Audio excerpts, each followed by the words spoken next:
En el mes anterior de La Palabra y el Vínculo, estuvimos hablando sobre los diversos destinos de lo traumático y de los modos posibles de tratamiento de lo insoportable. Todos los episodios están disponibles en YouTube y en Spotify. No te lo puedes perder. Existe algo diferente al yo que nos determina desde un lugar que no es la plena conciencia. No es algo que está fuera de cálculo, que después se puede leer como tal. Eso puede cambiar el destino de una persona. Y es ahí donde algo puede ocurrir. Me parece que ahí están las condiciones de posibilidad del deseo, de despertar. Esas certidumbres fugaces son las que nos permiten, ¿no?, reformular algunas cosas y posicionarnos de otra manera. Es muy del deseo. Yo creo que el deseo, si tiene una característica, digamos, es que nace de la separación. La estructura está hecha para que digamos que no, o para que se nos olvide que a veces hay que decir basta. En la etapa cumbre de la tercera temporada de La Palabra y el Vínculo, El deseo desprotege, ¿no? Si el amor protege, el deseo desprotege. Mira cómo me cuidado. dejaste con todo esto que acabas de decir. Perdóname. de nuevo es extraña la realidad. El universo se abrió. El deseo de cambiar el rumbo. Todos los sábados de noviembre en La Palabra y el Vínculo. Suscríbete a mi canal. No te lo puedes perder. Y este episodio llega a ustedes gracias a Global Mind Therapy, consultora de psicología social orientada a la intervención de grupos, equipos de trabajo y comunidades, y al apoyo de todos ustedes a través de patreon.com/La Palabra y el Vínculo.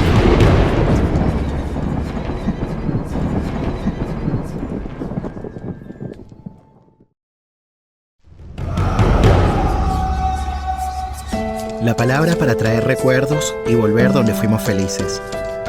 La palabra para nombrar el sufrimiento y no enfermarnos. La palabra para encontrar socorro en momentos de angustia. La palabra para compartir las emociones y saber que no estamos solos. La palabra para denunciar el abuso y transformar amargas realidades. La palabra para reconocer el error y hacernos cargo de lo que decimos. La palabra para reconocernos como similares en las diferencias. La palabra para nombrar el amor y hacerlo efectivo en el vínculo.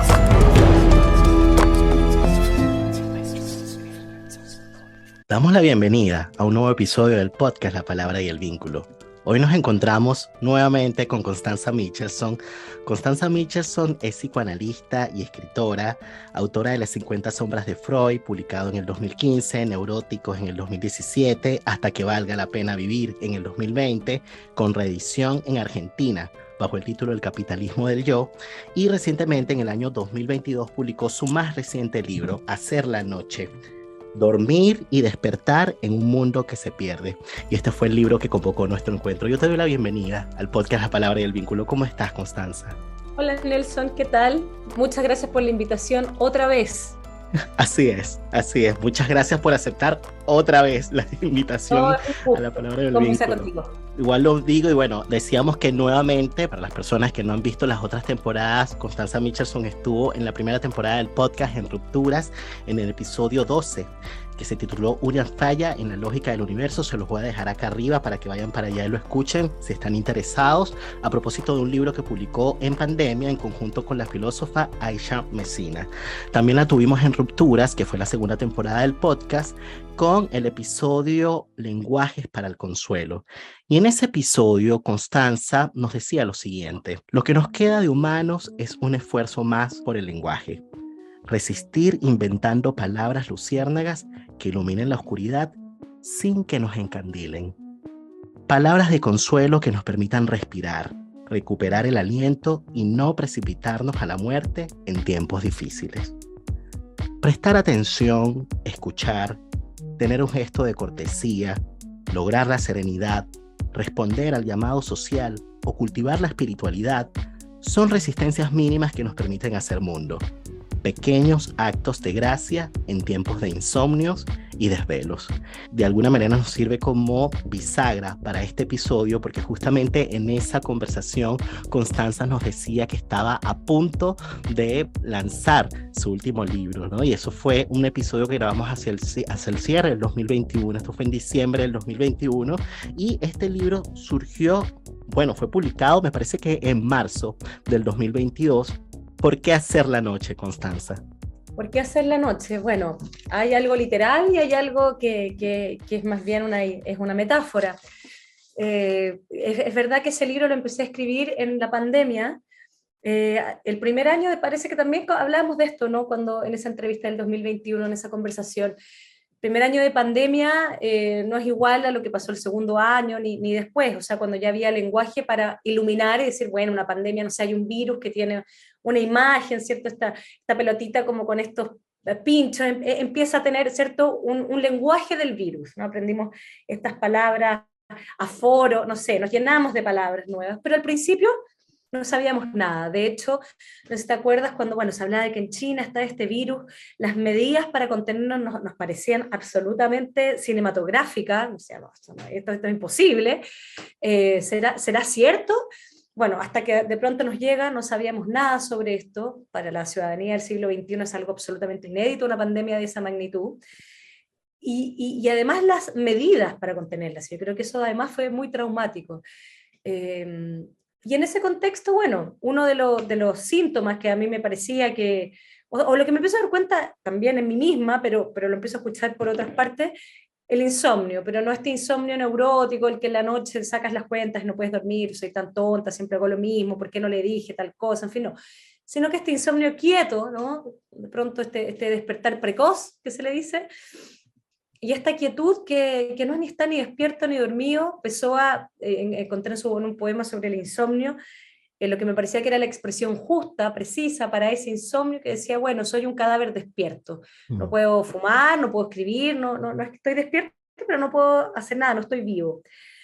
Y esa posición de, bueno, hacer la noche viene un poco, ¿cierto?, por la idea del insomnio, pero este tipo de insomnio, es decir, una manera de estar, de una especie de conciencia de sí, sin mundo, esa desesperación. Entonces, bueno, pareciera ser que dormir no es algo que esté garantizado en absoluto. Bueno, de hecho, es uno de los síntomas que aparece cuando hay malestar o hay alguna crisis, ¿no?, existencial, en fin, una crisis vital. Entonces, lo literal es que tiene que ver, hacer la noche tiene que ver con, bueno, cómo se hace para dormir, digamos, ¿no? Que no es algo tan obvio. Pero en segundo lugar, el hacer la noche tiene que ver precisamente con una idea respecto de la luz, es decir, y tú lo decías a propósito de las luciérnagas, que es esta idea de Pasolini, ¿no? Que Pasolini, bueno, que decía, es que escribió alguna vez a finales de en la guerra, creo que en el año 43, no sé, no me equivoco, escribió la primera vez sobre las luciérnagas. Decía, bueno, los reflectores gigantes del fascismo, esa luz, también ciega, entonces también es un tipo de oscuridad, y en esa oscuridad igual de repente hay que ver que hay unas luciérnagas, hay unas resistencias por ahí. Y después, ya postguerra, como sus escritos más tardíos, cuando ya estaba, digamos, una nueva fase, ¿no?, de la cultura, un nuevo ciclo económico, lo que se llama capitalismo tardío. Él dice, bueno, desaparecieron las luciérnagas, todo es luz, todo es, ya no está el fascismo como los fascismos, ¿no?, de la primera mitad del siglo XX, pero hay otro tipo de foco que también genera una cierta oscuridad. Y entonces hacer la noche tiene que ver con cómo generar una sombra para que hayan luciérnagas, para que hayan otras luces, para que el decir pudiera tener efectos de verdad. ¿A qué me refiero con esto? A que se habla mucho, decimos mucho, categorizamos mucho, pero hablar no es lo mismo que decir. A veces uno dice sin hablar también. Y el decir, cuando digo decir, digo cuando más bien el lenguaje, más que una comunicación, genera efectos de verdad. Compromete al que dice en algo, ¿no? Hoy día es como que uno puede decir cualquier cosa y eso no tiene ningún costo. Entonces creo que el hacer la noche también tiene que ver como una especie de repliegue existencial para que el decir diga algo, digamos, ¿no? Para que el decir sostenga, para que el decir repare algo en uno y repare algo del mundo, si no es puras palabras, puras para... Es un poco lo que... Y todo ese entramado de palabras antes, ¡pah!, cae. ¿Sí? Como que es lo que me parece que de pronto pasó con toda esta euforia de la revuelta hasta ¿cierto? El fracaso de la nueva constitución, o de esta nueva constitución, ¿no?, que se está haciendo. Me preguntaba hasta qué punto entramos como en un otro foco, ¿no? En un otro foco lleno de palabras, pero que pareciera ser que se fueron kilómetros hacia arriba de la vida sensible, digamos, y algo no interpeló. Sabes que me parece muy interesante que hayas traído esta idea de que hablar no es lo mismo que decir, ¿no?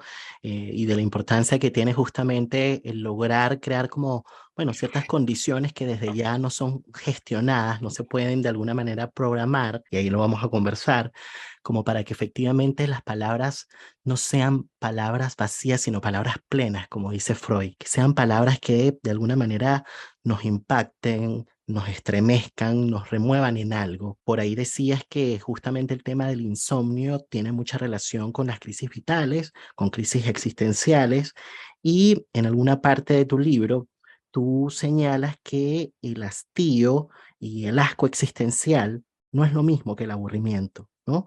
Y voy a retomar un poco tus palabras para citarte, ¿no? El hastío, el asco existencial y el tedio, que a diferencia del aburrimiento común, se presentan como una falta de relación con el mundo. Son expresiones del arraigo aún más acá sin horizonte. Y me parece que, bueno, a propósito del subtítulo, dormir y despertar en un mundo que se pierde, podríamos de pronto quizás pensar, Constanza, bueno, ahí trajiste una referencia de lo que está pasando en el plano sociopolítico acá en Chile, ¿no? A propósito de la Constitución. Y claro, podríamos de pronto pensar un poco cuáles son las condiciones de la época. Bueno, más allá de la pandemia, efectivamente la pandemia vino a exacerbar algo que se estaba dando, que es un poco lo que hemos pensado y lo que hablamos también en el episodio anterior. Pero, ¿cuáles son las condiciones de la época que de alguna manera llevan a que se instalen estas nuevas enfermedades del alma? Como bien señalas tú a propósito de Julia Kristeva, unas nuevas enfermedades del alma que justamente hacen difícil que podamos hacer la noche. Claro, en ese sentido, hacer la noche también tiene que ver con unos ciertos recursos psíquicos, ¿no? Si lo llevamos al lenguaje, no sé, kleiniano, tendría que ver, ¿no es cierto?, con algunos mecanismos de defensa respecto de lo más crudo de la realidad, del más acá, que separan, ¿no? Que son los mecanismos que facilitan la individuación, que no es lo mismo que el individualismo. La individuación es permitir el pensamiento no pegoteado, fusionado a la masa, ¿no? Que es como el lenguaje un poco de las redes sociales, que lo acentúan. Hay mecanismos, ¿cierto? ¿Se acuerdan, Klein, esto de los mecanismos más primarios, los mecanismos secundarios, que hacen los mecanismos secundarios? Permiten soportar algo de la realidad, distanciarse, generar individuación, como decía, en la medida que pueden soportar la ambivalencia, ¿no? Cosas pueden ser y no ser, no es que estén los buenos y los malos, mientras que los mecanismos más regresivos, ¿cierto? Cuando eso no ocurre, ¿cómo nos defendemos de la realidad? Bueno, con locura, con paranoia. La paranoia es algo que está hoy día muy presente además en los procesos políticos, es decir, la pregunta es, y esto no es nuevo, hace mucho rato que se viene hablando, bueno, ¿qué pasa con las condiciones subjetivas? Que entonces volvemos a pensar muy fuertemente hoy día, y quizás hay quienes dicen desde la posguerra, ya no al sujeto freudiano, ¿no? Al reprimido, ¿no? Que había como que liberar, un inconsciente que había que liberar de la represión, sino que después, no, parece que hay un paso previo, ¿no? Que son estas nuevas enfermedades del alma que son más regresivas, que es como que primero a un sujeto que está desamparado psíquicamente, es una catástrofe psíquica, no tiene cómo, que es ese insomnio, el cadáver despierto, es decir, hay una conciencia de sí, no separada, es decir, no hay representación, no puedo pensar, es lo que dice Pessoa, no puedo pensar, no puedo escribir, no puedo fumar un cigarro, soy un cadáver despierto, que tiene mucho que ver con el tedio contemporáneo, como oposición. ¿no? Que es viscosa, es lo que esta figura de Sartre, la náusea, el asco, la figura de la náusea, ¿no? Cuando al protagonista, ¿no? De repente ve esta cosa viscosa que sale, no me acuerdo si de una avellana, una avellana muy chica, una nuez, no me acuerdo de qué, pero de un árbol, de la raíz viene una... Es decir, es como si la verdad de la existencia fuera una masa indiferenciada, ¿no? Que traga y que arruina todo el sentido. O sea, es como cuando uno corre el velo así, ¡ah! Se te apareció lo real, podríamos decir, en ese psicoanálisis, ¿no? Claro, pero no es que no piensa, sino que de alguna manera piensa, pero solamente en una sola escena. No hay posibilidad de pensar en otra cosa. No se pasa otra cosa, es pensar, sin movimiento, ¿no? Se pierde, es mortífero, podríamos decirlo. Pero bueno, esas son las nuevas enfermedades del alma de alguna manera, donde hay algo que fracasa de ese hacer la noche, de esa mediación, de eso que está entre el yo y mi pregunta, entre yo y el mundo, ese entremedio, que es la duda, que es la pregunta, que es lo inconsciente. Entonces, es como si en la época de Freud, ¿no? Y esto hay un autor que lo trabaja así, dice, bueno, podría estar o no de acuerdo, pero sirve como una orientación, ¿eh? Para pensar algunas cosas, que Franco Berardi dice, hay a lo menos 3 inconscientes, o yo diría lo inconsciente y su crisis. Entonces dice, bueno, está el inconsciente freudiano, ¿cierto? Que habría que que las mujeres de la época de Freud vienen a revelar y decir, bueno, la hipocresía de la época, la represión, en fin, bueno, ponerle palabra a eso liberaba ciertas cosas.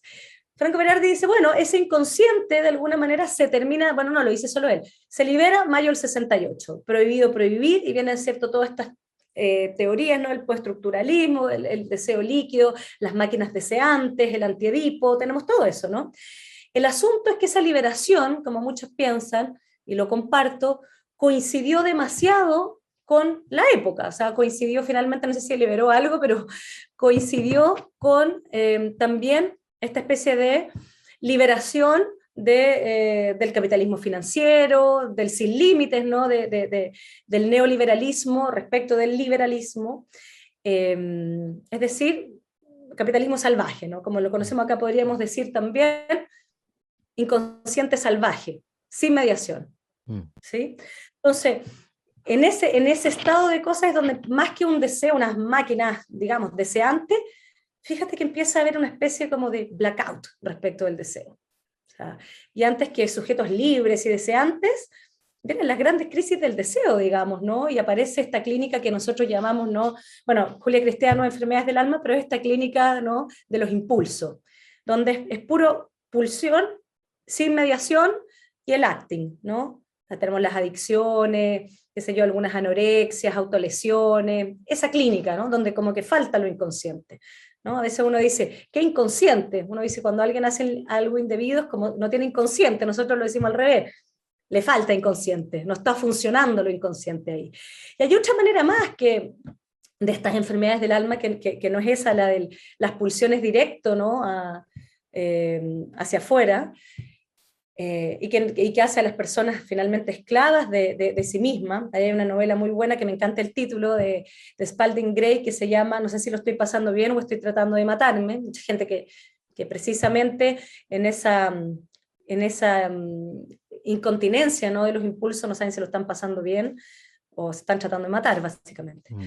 Y hay otra manera en que falla lo inconsciente, es que el yo, también infatuado, también está sin mediación. Entonces también hay una cosa directa del yo y afuera, que es el yo pienso, yo opino, es esta ¿cómo decirlo?, esta superinflación que hay de la opinión, de todos opinan, y es como que si bastara porque yo opino, eso es la verdad, y que es muy destructivo, que es muy violento, y que además carece de límite, porque lo que ha ocurrido es que si bien otro nombre a lo inconsciente podía también ser la ignorancia, o sea, el límite del no saber, ¿no? La pregunta, por eso lo inconsciente es un lugar de no sé por qué, no sé por qué hago esto.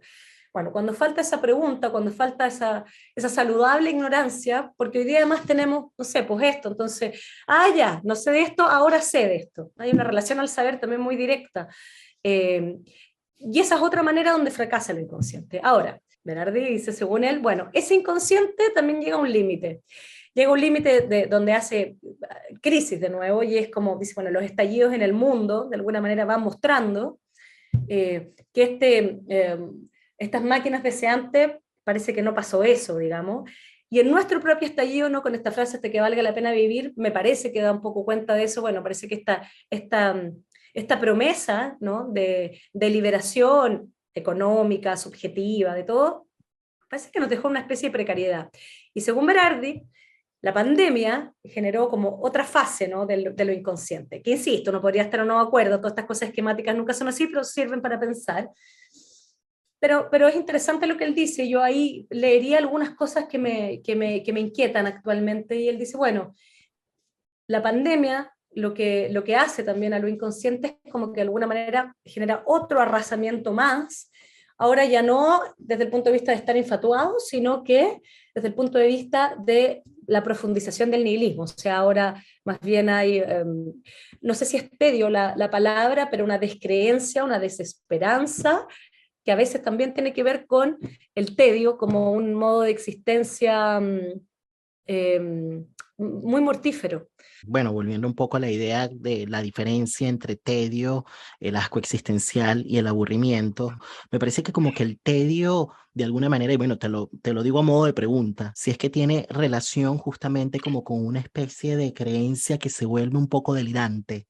Y bueno, en este ciclo de episodios del mes de octubre, va a estar, bueno, del mes de noviembre ya, estamos ya, este episodio va a salir en el mes de noviembre, va a estar también presente Marina Esborrás. Ella, de alguna manera, retoma esta idea de pensar hasta qué punto el inconsciente lo determina todo. Ella trae también la idea de incorporar en el destino de un sujeto, ¿no? La idea del azar, de lo contingente. Y a propósito de eso, ella retoma un concepto de Freud, ¿no? Que llama la neurosis de destino, que de alguna manera, bueno, voy a citarla, ¿no? Dice, en la neurosis de destino hay algo que se repite, ¿no? Que es autoinducido por el sujeto, pero que no sigue el camino de la formación del síntoma por retorno de lo reprimido. Se trata más bien de una compulsión del destino, de un eterno retorno de lo igual. En palabras de Lacan, de un eterno retorno de lo real. Hay un escrito, un ensayo en tu libro Hacer la Noche, que se llama Lose Yourself, o formas de perderse y andar sin estrella. Y ahí haces tú de alguna manera referencia a la idea de la vida redonda. Cuando hablas de la vida redonda, relacionándolo con esto que decía Marina Esborrás, lo conecto un poco con esta idea del eterno retorno de lo igual, ¿no? Y esta idea del tedio y del asco existencial me parece que tiene que ver un poco con la vida redonda, ¿no? Como una especie de compulsión que no necesariamente sigue el camino del retorno de lo reprimido, porque en esa vía, en ese camino del retorno de lo reprimido, suponemos que hay un sujeto que está dividido, que está en conflicto. Aquí estamos hablando ya de otra cosa, ¿no? De un sujeto que está más bien tomado por un impulso, justamente. Yo creo que el aburrimiento es una categoría más allá de estas distinciones, de qué aburrimiento hablamos, si se llama tedio o no, que a mí me parece que es una categoría súper interesante para pensarla muy en serio. Porque a veces nos preocupa la melancolía, pero esto es como, me parece que el tedio es una hermana de la melancolía. Yo claro, este tedio, al menos el que estoy pensando, no lo veo como una neurosis. Me parece que es otro. Por eso, si uno puede hacer la distinción entre el insomnio neurótico y el insomnio cadáver despierto de Pessoa, sería esa misma distinción, ¿no? Creo que el tedio, este tedio que estoy tratando de situar, no es el del campo de la neurosis, ¿no? Se parece más al cadáver despierto. ¿Y qué le pasa al sujeto del tedio, ¿no? Creo que es precisamente que no es una neurosis de destino, sino que por el contrario es como una especie de corrimiento de velo, así. Cuando, insisto, el sujeto de la náusea ve así este espesor, esta masa oscura, dice, bueno, eso es lo que hay detrás de la existencia, eso es lo que hay detrás de todo.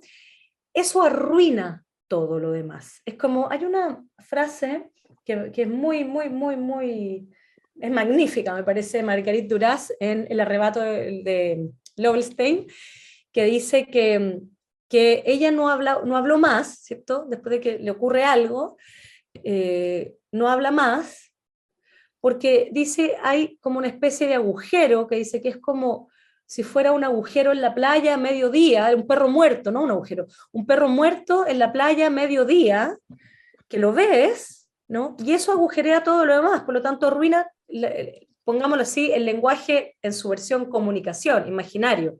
Es decir, el cotidiano, la pregunta es por cómo se sostiene el cotidiano. El cotidiano es un velo, en el sentido de que uno dice, bueno, voy a hablarte, podemos hablar, hay un sentido, hay en hablar, suponemos, el supuesto debajo de esa habla es que no es que Dios garantiza entonces la comunicación. Dios muere, ¿no?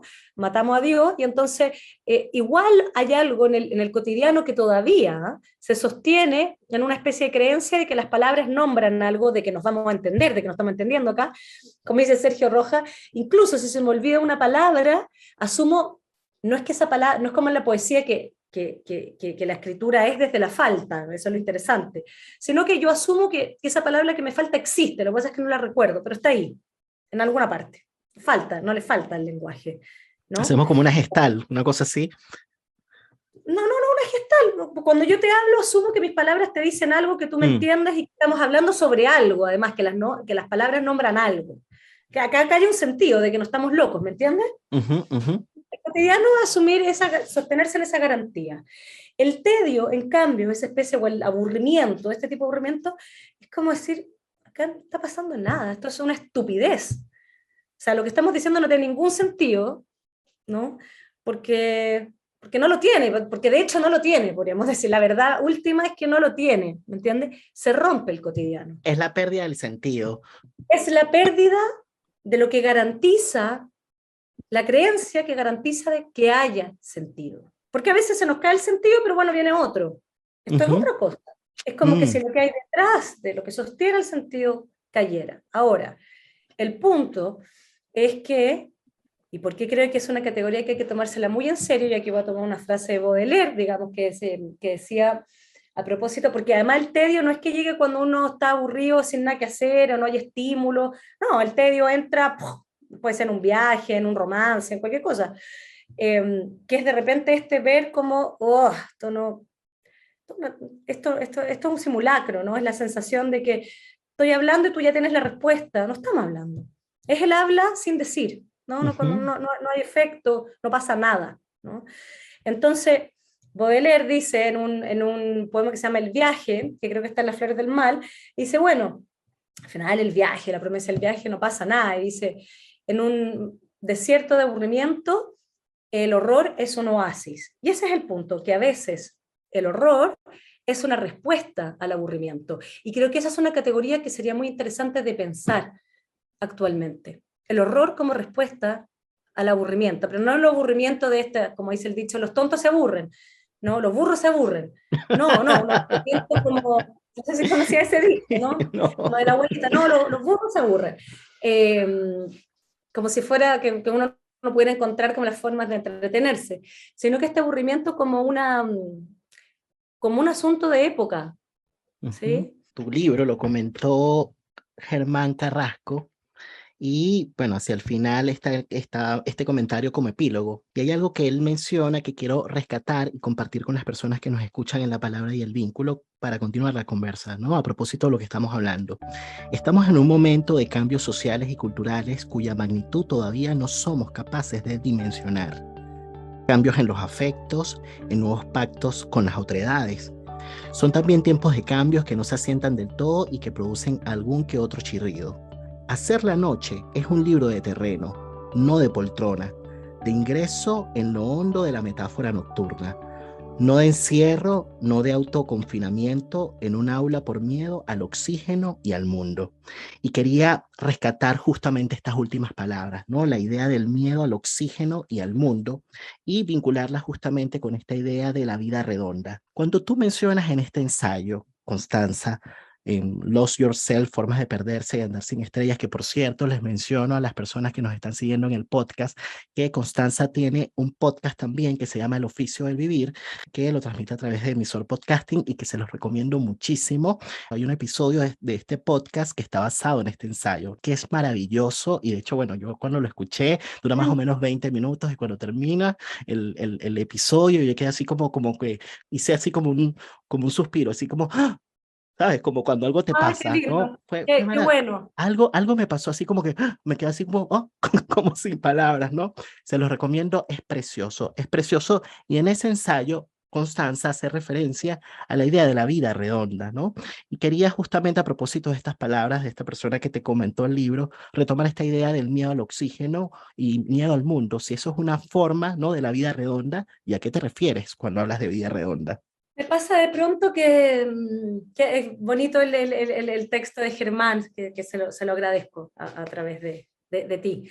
Pero de repente me pasa y ese es como el cuidado que creo o que a mí me obsesiona en la escritura o en las ideas, que es que cómo hacer para nombrar ciertas cosas que son difíciles de atajar sin ubicarlas como un propósito o un despropósito consciente. Así como están los con miedo y están los sin miedo. Creo que parte de ese lenguaje, además, el que hizo fracasar la nueva constitución. Es que de nuevo, los buenos, bueno, Germán es un poeta, me parece que está refiriendo a otra cosa, pero ya que tomando esa frase, como si fuera una decisión, así, tener o no miedo, como si los tontos tuvieran miedo, digamos, o los cobardes. Hay movimientos del alma, no sé cómo decirlo, que no tienen que ver con un mal gesto, así de que yo no quiero el mundo o me prefiero quedar en mi, aunque lo prefiera a veces, digamos, o sea, es como pensar ciertas cosas sin como poblar el mundo como de amigos y enemigos. ¿Me explico? De repente que uno puede tener amigos y enemigos, pero sin ese gesto para poder pensar algo. A mí me obsesiona esta idea de cómo hacer con las palabras para decir algo. Hoy día está la idea de lo presencial versus lo virtual, ¿no? Uh-huh. Pero es cierto que el cuerpo genera otras cosas, pero tampoco es cierto que lo presencial garantice que entonces uno diga algo o de que pase algo. Es otro gesto, ¿no? Mira, te voy a contar algo que me pasó la otra vez, que pensaba, no lo he escrito, estaba pensando cómo hacerlo, pero venía como de una serie de peleas, de discusiones muy asfixiantes y estúpidas, diría yo, que era como la sensación, a propósito del tedio, yo venía en mi propio tedio como una sensación tuve unas vacaciones como la familia, como hay algo se me vino esta idea como de mirarlo, así como ver la náusea como de la estructura familiar, de que a pesar hay un montón de gente que ahí quieres, pero de que hay una estructura que es más grande que incluso esas personas que quieres y que generan unas pautas repetitivas que son una lata, de que entonces tu lugar siempre es ese, entonces, no sé, tengo idea. Que aunque la suegra te caiga bien, se supone que te cae mal, de que, qué sé yo, el marido que quieres, pero que igual se contestan mal, o que mis hijas que están más adolescentes, o como son adolescentes también, entonces hay una tensión, pero es como si todo estuviera de pronto, que uno nunca está tanto con la familia, entonces esos momentos acentúan de repente, es como que si uno agarrara de unos patrones, que es una historia mucho más antigua que uno, y es una inercia, y es una lata, y es pegajoso. Venía pensando en esas cosas, además unas peleas con mi hija adolescente de como, no, tú eres tan poco feminista, o no sé qué, yo, ay, no, qué lata, y entonces pasa un día, una tarde, estábamos más puras mujeres, mis hijas mujeres, mi mamá y yo. Las tres generaciones. Entonces tuvimos algo que hacer, que nos íbamos a buscar el auto, y al fondo del estacionamiento había un edificio y estaba oscuro y escuchamos unos gritos. Y bueno, claramente era una escena de violencia, entonces un hombre le gritaba a su mujer, a la mujer, te odio, y de pronto dice, te voy a matar. Y me dejó una desesperación que así como los sueños, empecé a agarrar el teléfono, pensé, no, hay que llamar a los pacos, y como los sueños, como que no sabía llamar desde el celular a los pacos tampoco, no sé cómo se hace, más 56 y algo, bueno, me pongo a gritar, pero fue un grito que uno dice, bueno, este grito viene de otra escena, este grito no es mío, de hecho me olió la guata mucho rato después, como si se me hubiera roto una tripa, me pongo a gritar al edificio como salven a esa mujer, en fin, bueno, sale toda la gente, empiezan a gritarle todos cobarde, el tipo cierra la persiana, fue una situación, ¡Qué fuerte! Me puse a llorar, muy fuerte, mi mamá me abrazó a mí, me calmó, mi hija estaban como en shock, gritaron un poco, bueno, la cosa, llegan los pacos, no sé qué pasó, espero que algo haya, bueno, tú sabes que estas situaciones al final son son tan difíciles de salir. Pero bueno, la cosa es que nosotras nos vamos y se generó, me parece, algo muy loco entre nosotras, que ese día y los días después, una especie de silencio, o sea, no es que seguimos comentando la escena, no, un silencio. Una de mis hijas me mandó un mensaje, porque no estaba esa semana conmigo, estaba con su papá, me manda un mensaje y me dice, o sea, un montón de cosas que dicen, bueno, se me quedó esto, lo otro, oye, y qué bueno que salvamos a esa mujer, quizás solo tú podías en ese edificio, no sé, algo vio, algo yo vi, algo todas, que es como retomamos un pacto antiguo de las mujeres, pero ya no el bla, bla, bla, que eres poco feminista, que te falta el pañuelo verde o no, que no hablas con la E, o no sé, ¿me entiendes? Como lenguaje sin decir, puro lenguaje preprogramado, no sé cómo decirlo, habla sin dicho, y ocurre algo, hay un acontecimiento.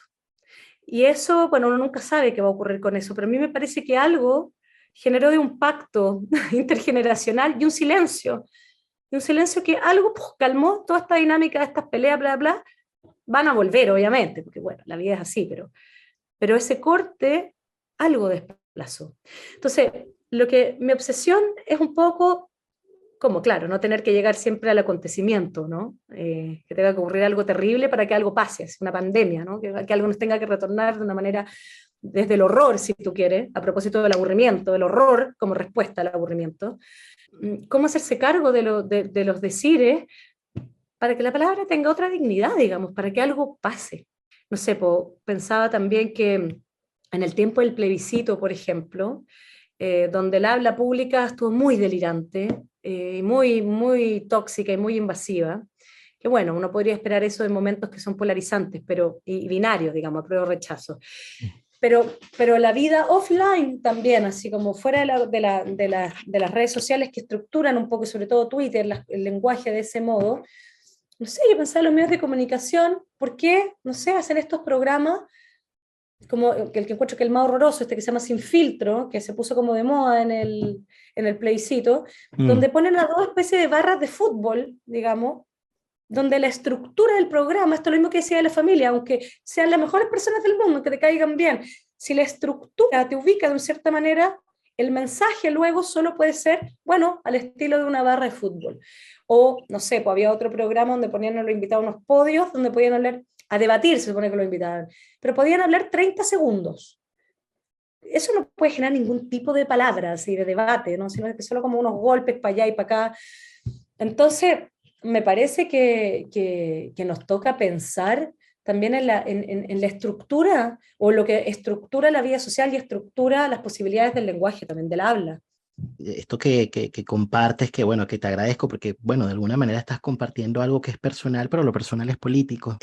Fue muy fuerte, es una escena del horror. A propósito de esto que mencionas, ¿no? De la idea de las estructuras, ¿no? Como que yo no sé cuál fue el autor que leí, pero ahorita se me fue el nombre, pero que menciona o hace alusión un poco a esto que estás diciendo, ¿no? Como que, bueno, para que algo pase con el pensamiento, algo tiene que pasar con las estructuras sociales, justamente. Pero tiene que ver también, ahí es donde yo digo, bueno, el cómo realmente poder responder por nuestra palabra, es decir, o por lo que hacemos, o responder a nuestras cosas. Pues yo lo hablamos, parece la otra vez, cuando partió la vida Zoom, era bueno, tendremos que decidir si las reuniones se hacen con cámara prendida o apagada, porque si permites la cámara apagada, o eso se instala como posibilidad, más allá de que a veces se tengan problemas técnicos, no todo el mundo tenga las mismas condiciones de acceso, etcétera. Pero está como que se instala la idea de que tú puedes ir a tomar cursos, hacer cosas que se graban, que los puedes ver en cualquier momento. Eso ya genera una relación a las cosas. Entonces, bueno, uno podría decir, no, pues, no sé, yo en mi taller, a pesar de que igual a veces no ocurre, yo digo, esto no se graba y es con cámara prendida, sino en realidad no vengan, digamos, esto no son clases, no es algo que yo voy a grabar para que ustedes después lo escuchen, o sea, es una experiencia y todo bien los que no quieren estar, pero cámara apagada, no. Ahora, claro, en la universidad entiendo que obligan a los docentes a grabar las clases, no sé ahora cómo está es un tema. la presencialidad. Sí. Bueno, No, de alguna manera se repite, bueno, en este 2022 pude volver a la presencialidad y fue maravilloso, bueno, fue un agrado rico, pero bueno, para el segundo semestre me pidieron de nuevo hacer las clases online y la sensación es muy pesada, ¿no? Esta cuestión de prendan las cámaras, no sé qué, y bueno, en fin, pero sí, sin duda, No, ¿no? pero te fijas que nos desresponsabiliza, nos infantiliza también. Qué lata, o sea, a propósito del tedio, a mí me da lata, o sea, la cosa de hacer una clase diciéndole a los estudiantes que prendan la cámara, me da lata. Sí, pero es que es como un desde, es como una condición mínima, ¿no? Para que haya justamente lazo. Claro, lo que quiero decir, y si no, que todo bien, no vengas, pero bueno, estudia en tu casa, no sé, pero puedes también, y que todo bien, puedes asumir los costos de eso. El punto es que hoy día se puede decir o hacer cualquier cosa sin ningún costo. Mira, también otra cosa que pensé, que pueden ser pequeños detalles, por eso digo, uno piensa unas ideas abstractas de cómo cambiar el mundo y no terminamos no diciendo nada, como cuando decimos, te escuchaba esa frase que también le he pensado mucho, lo personal es político, que al final se transformó, no sé, una especie de policía de la intimidad en un punto. Y encontré una frase de Kierkegaard que dice, lo personal es lo real. Me gustó eso, como para pensarlo. Lo personal en realidad no es el bla, bla, bla, ya no es el discurso. Lo personal es lo real, es ese momento exacto donde decide, bueno, grito, salvar o no salvar al otro, por ejemplo, cuando te ves interpelada. Mira, otra cosa que te iba a decir a propósito de las pequeñas cosas. Cuando publiqué ese libro, me invitaron a hacer una entrevista a un programa, y de un programa muy gritón y muy peleador, pero solo fui porque dije, bueno, ya, hablar de mi libro con una de las conductoras, tengo no una amistad, pero una especie de respeto mutuo, pero había otro sujeto, un gritón, uno de estos gritones, que claramente me empezó a rinconar, no, jamás me amaló el libro, no lo leyó, desde luego, me empecé a rinconar, empezamos a discutir sobre algo. Y dije, bueno, podemos discutir, pero él empieza a gritar. Entonces, yo igual rápidamente me doy cuenta que esto se trata de discutir, se trata de clics, se trata de el espectáculo. El horror es un espectáculo. De hacer esa escena horrorosa. Me voy con un cierto malestar, ya se acaba esto, y a los 2 segundos salta en mi teléfono un Twitter, así como una frase mía, por supuesto, que era hacerme mierda, ahí. Sí, como los programas, porque tú vas a una entrevista, entonces es como que se asume de que lo que dijiste te lo pueden sacar, una frasecita, poner ahí, tirarte a los leones, que no es para generar diálogo, es para generar clics. O sea, es para que esta gente además gane más plata. O sea, estos reivindicadores sociales y gritones, además, el negocio de la revolución en su caso, es plata. Es un negocio, hacer más libros, o sea, esta gente que está enamorada de la crisis, ¿me entiendes? Va a ser como una pareja neurótica porque tienen su negocio. Bueno, el asunto es que nunca se me había ocurrido, dije, no, esto no es obvio. Y le escribo a la persona del programa y le digo, ¿sabes qué? Yo no autorizo esta, nunca lo había pensado Nelson, no lo autorizo, yo di de buena fe esta entrevista, si quieres la pones completa o nada, pero no autorizo que pongan frases mías. Ah, ya, perfecto, toda la razón, listo, y se acabó, borraron todo. Dije, wow, qué fácil ahorrarme un día de dolor de guata, de idiotas, otros idiotas más haciendo mierda otra vez. Y uno dice, bueno, ¿por qué? No hay nada natural, no hay nada de obvio en esa lógica, pero es como si se nos hiciera obvio. Aceptar ir a un programa donde te dejan hablar 30 segundos, o sea, creo que no. O sea, esa es lo que digo, podemos decir que no, la estructura está hecha para que digamos que no, o para que se nos olvide que a veces hay que decir basta. Efectivamente, bueno, y justamente a propósito de este no, ¿no? Es algo que mencionas ahí en ese ensayo, ¿no? Y bueno, fíjate que a propósito de la pregunta que te hacía, ¿no? De la vida redonda, tú mencionabas lo siguiente: la vida redonda es un continuo que puede tomar la forma de estridencia inaudible, o bien de un silencio que no sirve al canto, sino que asesina la palabra. Esos son los momentos en que es preciso retirarse, hacer un punto, ¿no? Y yo pienso que de alguna manera con esto que estás compartiendo hiciste un punto, ¿no? Y justamente hay un ejemplo de la vida redonda que tú señalas también en este ensayo, que tiene que ver con las discusiones precisamente, ¿no? Tú decías que hay discusiones redondas que solo se detienen si alguien se retira físicamente, pero también simbólicamente, cuando esa persona es capaz de suspender su rol y dice algo inesperado, ¿no? Ahí algo se desplaza, ¿no? Sucede otra cosa, ¿no? Y un poco lo que pasó con esto que tú mencionas, ¿no? De cuando le escribes a la producción de que no estabas de acuerdo, en fin, parece que el no es importante, ¿no? A propósito del tema de las estructuras, ¿no? Démosle una vuelta. ¿Por qué el no es tan importante como para que algo de la vida redonda se pueda como que interrumpir y que a partir de allí se pueda inaugurar otra escena, ¿no? Que podamos crear otro mundo? Yo creo que los niños muestran eso muy claramente, o sea, cuando los niños, las niñas empiezan como bla, bla, bla, bla, empiezan esta cosa circular, el quiero,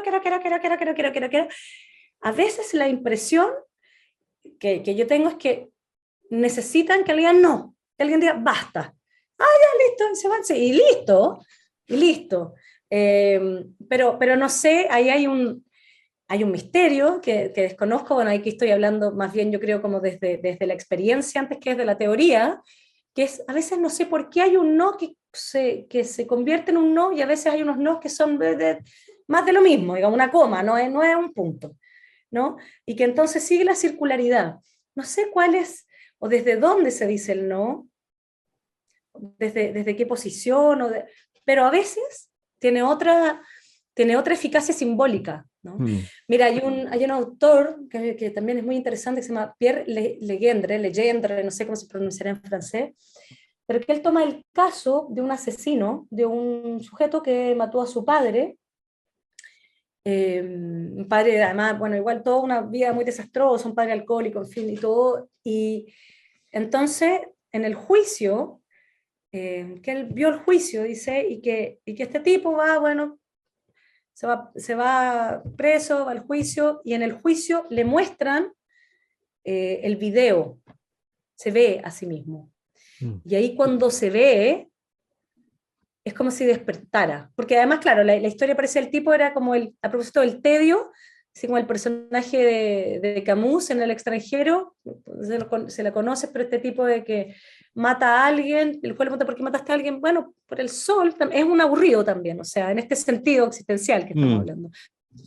Bueno, y el sujeto del que habla Pierre Legendre, cuando ve el video, cuando se ve a él en el asesinato, él grita, yo fui, yo soy, llévenme. O sea, su interpretación es que este tipo para despertar necesitaba ley. Algo de la ley que ordena en algún punto, ¿no? No solo la ley jurídica, la ley, o en este punto la ley jurídica que algo ordenó de su filiación al mundo. Él quería castigo. Y Althusser, en el libro que tiene, donde él habla que son como unas memorias donde él habla del asesinato a su mujer, él parte diciendo que él hace esto, o escribe eso, porque bueno, cuando él asesina a su mujer, a él lo tratan por loco y se va a un psiquiátrico, ¿no? Y él dice, yo necesito responder a una ley.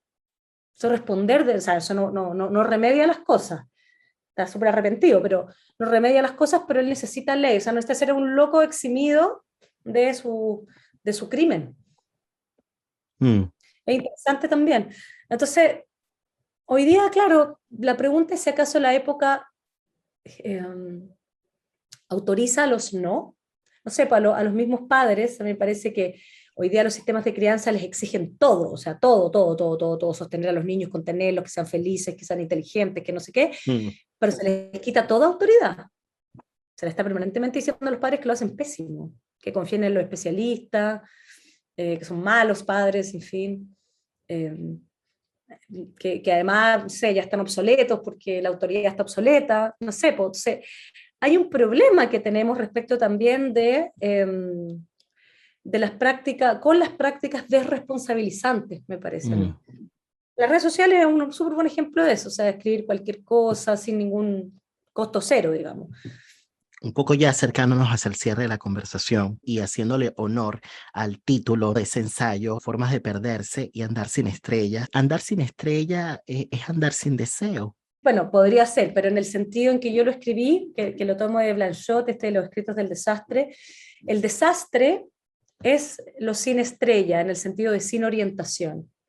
sin decir hacia allá va esto, sin una dirección. También tiene que ver con el acontecimiento, la sorpresa, el azar. Eso sería, en ese caso, de ese ensayo, el sin estrella. Podría ser otro que sin estrella puede ser sin la estrella entendida como deseo. Claro, hay un perderse virtuoso, yo creo que uno puede perderse en la medida en que también uno tenga un arraigo, tener dónde volver, ¿sí? Más bien esta cosa de construirse así como desarraigarse, para algunas personas eso puede generar unas errancias existenciales tremendas. No da lo mismo.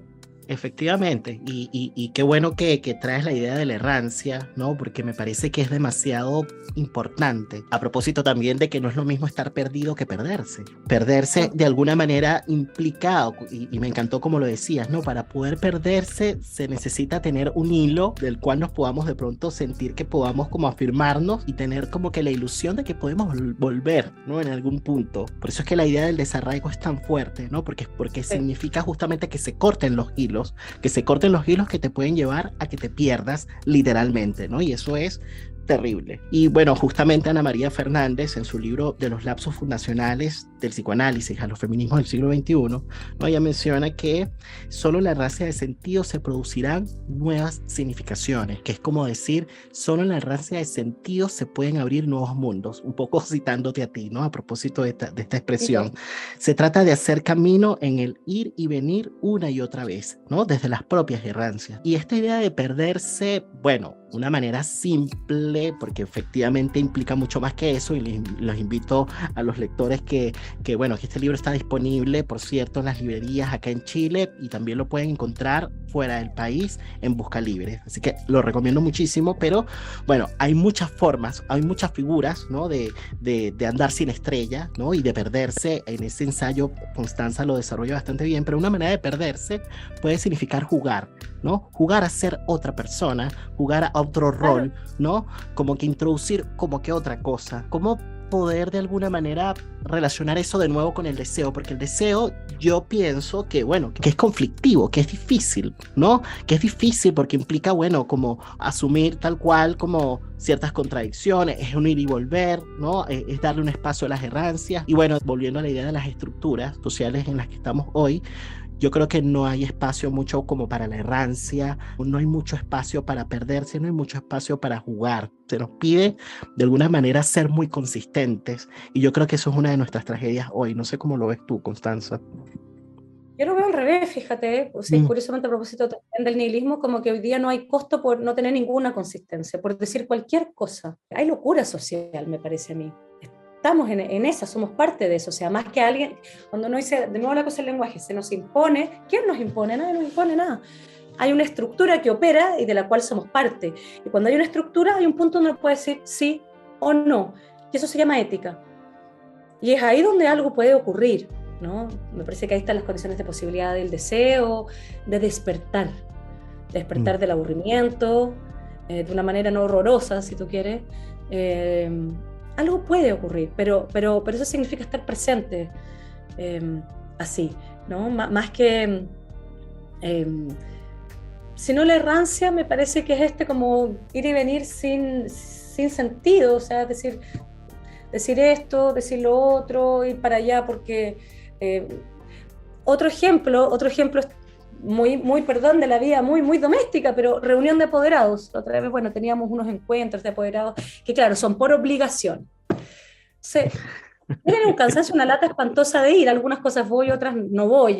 Yo ya decidí eso hace un rato. Pero a este fui. Dije, ya, voy a ir. Y ahora me encuentro con otros apoderados. Y todo empieza esta misma inercia de que tú sabes que estamos todos en ese simulacro de decir algo ya para que se acabe luego esto. Y de repente, claro, meto la cola el diablo y empiezo a hablar otra cosa. Otra cosa que podría, no sé si molestar o no, o despertar. Y como que todos despertamos, oye, sacamos unos tragos, nos quedamos conversando, pasó algo, lo pasamos bien. Y como que hablamos un poco de esto también, como, hey, uno no puede, somos adultos, uno no puede ir obligado a las cosas, a menos que ese obligado, ese deber, tú digas, ok, yo acepto ese deber porque yo lo acepto. Porque yo lo acepto, no lo elegí, pero lo acepto, por lo tanto voy en serio. Y eso cambia la vida, no cambia solo un momento, no una noche, te cambia, te desplaza del lugar.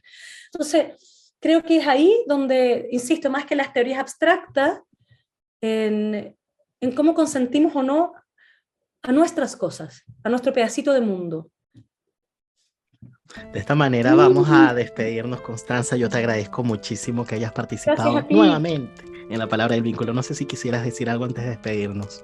No, nada, que yo te quiero felicitar a ti, te lo dije la otra vez por escrito. La verdad es que este espacio, este pedacito de mundo que tú inventas está precioso, se agradece, es generoso, nadie te obliga, además, o sea, es por puro amor a la palabra y al diálogo, así que no, más bien gratitud y recomendarlo, porque además, lo que te decía, cada vez está mejor.